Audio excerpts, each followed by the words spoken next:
But you have to ask yourself, how do you define intimacy? And this question may sound very basic. It may sound obvious even.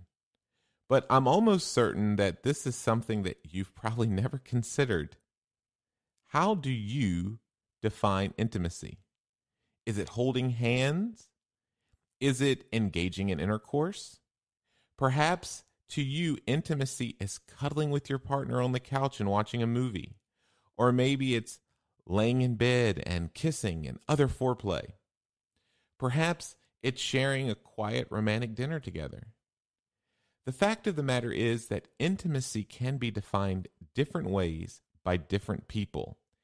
And it is important for you to think about the way that you define intimacy so that you can communicate that with your partner.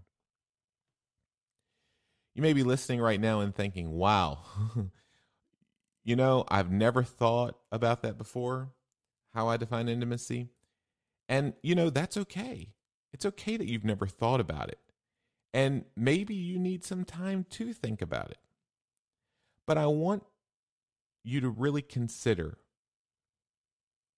that your partner also has never thought about the way that they define intimacy either.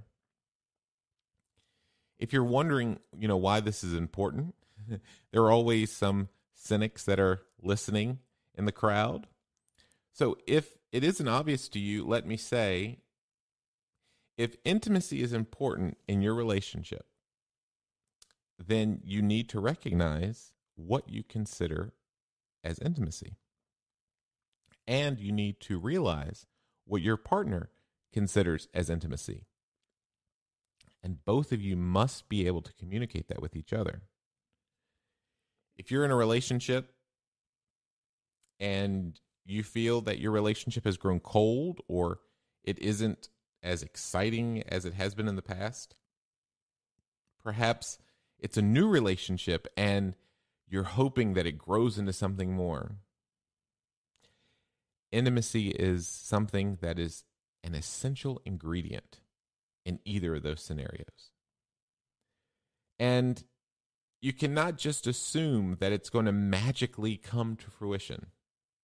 You cannot expect your partner to magically do the things like that you like, when they have no idea what you expect and you don't even really know what you expect because you've never thought about it. And you've never been able to communicate that with your partner. Sharing your likes, dislikes in every area of your life is essential. In any healthy relationship, it is essential that you are able to share these things with your partner so that you can have a better relationship. And it's the same when it comes to intimacy. Your partner cannot magically know you. They cannot magically know how you define intimacy. They cannot magically know the things you like and dislike when you have never considered the question yourself. So I want you this week to take a little time to think about this. If you're married or dating, or even if you're single, it's important to consider this because it can be helpful in your future relationships. By understanding how you define intimacy, you can avoid the meaningless relationships that don't work out simply because your needs are not being met. If you're in a relationship, married or dating, you can build on your relationship and help reconnect with your partner on a deeper and a more intimate way.